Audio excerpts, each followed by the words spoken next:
What is up, guys and gals? This is Ahsoka. Thank you for coming back to another one of my videos.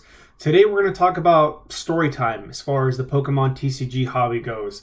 I've been in it for a while. I know I had a brief break after I sold out because I'm a sellout. What can I say?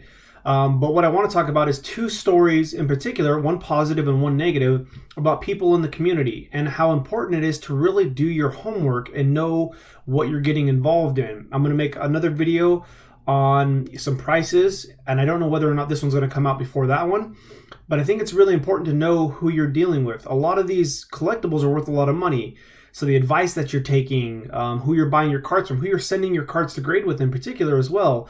A lot of these things, as well, they're nostalgic. For me, this is my Brett Favre rookie card, very sun-faded, but this was a Christmas gift, and I keep it, along with a few other comic books that I had as a child. I kept those. I usually gave most of my collectibles away when I stopped playing. I just gave them away to stores, other kids, other friends, but I kept a few things, and those particular things, those mean a lot to me. And I know there's other people out there like that as well. So let's start off with a positive story about somebody in our hobby. The person goes by the name of Silver Snorlax. This person was somebody I made a deal with about 4 years ago for 10 cards, about $1,000.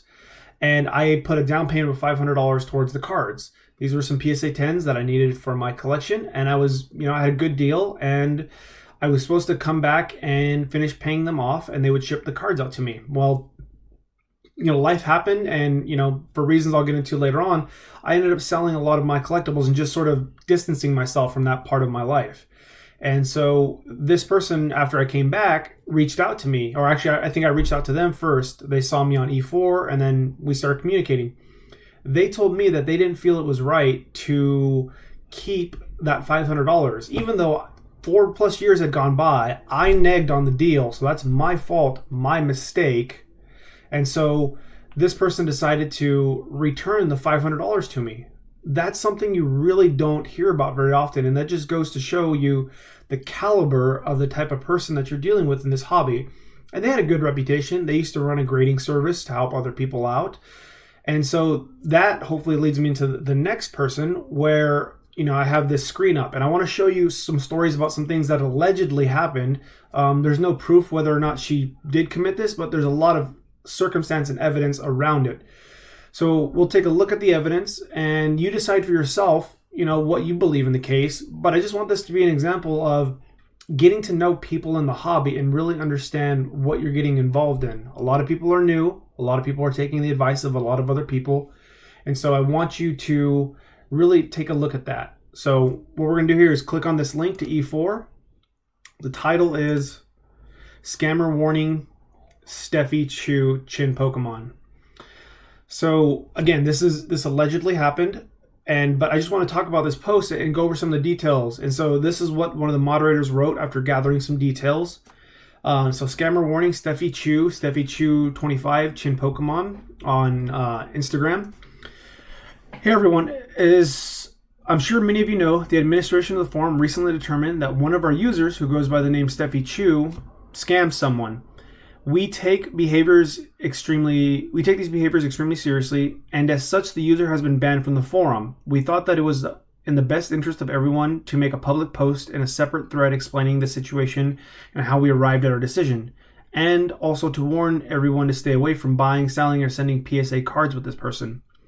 Crash course of the situation. She ran a grading service, PSA grading service, as many people with memberships do, and a customer sent a full art Mega Rayquaza EX from Ancient Origins and for grading. Upon receiving the card, he noticed that the certification number on the card seemed to be an older cert number than the one that were currently being used.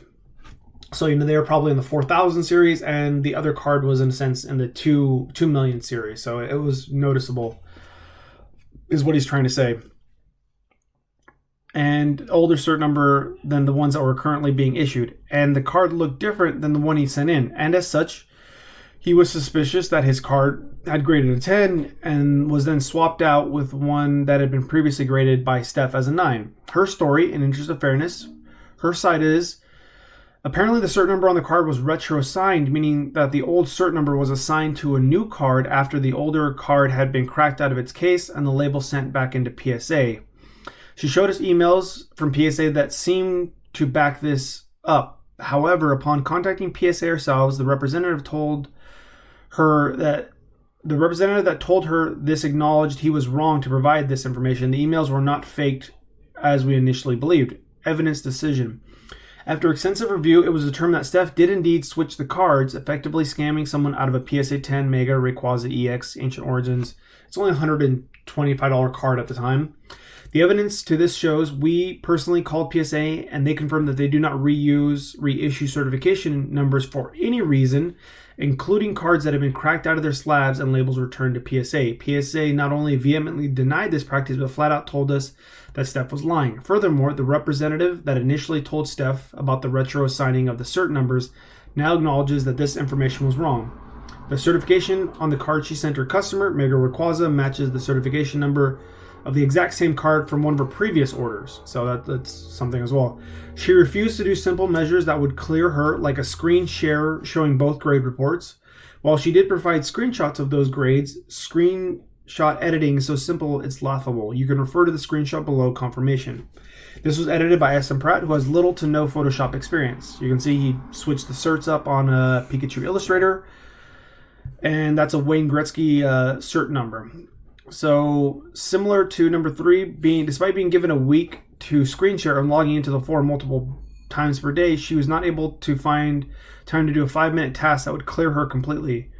Her excuse was that she did not want to share private information. However, no private information would be exposed in the screen share. She admittedly has proficiency with Photoshop, which would allow her to edit these grades. So, obviously that goes to say, be careful with who you send cards to. What's their what is their interest in this? What's going on with someone like Silver Snorlax, very reliable, but he's just doing this as a side hobby. It's not his main job, like say Ludkins. That's his main job. You wouldn't want to risk ruining your main job with the amount of income that he's able to generate with how hard he works. So you wouldn't want to ruin that. And so to me, an individual grading is very suspect. I do it for friends, but it's very suspect. There's a vested interest in keeping your customers happy and not cheating them. So, this all allegedly happened. She never confessed to it, but later on she did apparently return the card. But to me, this always seemed suspicious because she's somebody who has multiple trophy cards, $10,000 plus cards. She has a Pikachu Illustrator, $100,000 plus card, but yet you would scam a $100 card, allegedly. You would allegedly scam a $100 card. So, a lot of information is out there. A lot of people are telling you stuff with regards to prices, investing, and all these things. And again, in one of my previous videos, these people don't even know the basics of how PSA works. So again, really, trust who you're talking to. And as a bonus story, there was one case where a YouTube person that was doing bulk submissions for other people did run off with the cards. They were selling them on eBay. It became this huge debacle. If I had to, I could find the information, but somebody that did do group services ran off. So again, these are very telling things, about the community where it was much more unknown back then. There wasn't as much established graders like Graded Gym, Ludkins, and so on. So again, really get to know the people that are in your hobby, really get to know the hobby that you're in. And the better you immerse yourself in it, the better that you'll do and the better that you'll protect yourself. So hopefully that information is useful to you all. If you guys enjoyed the video, please give it a thumbs up. And if you aren't already, go ahead and subscribe. Thank you guys for watching and have a fantastic weekend.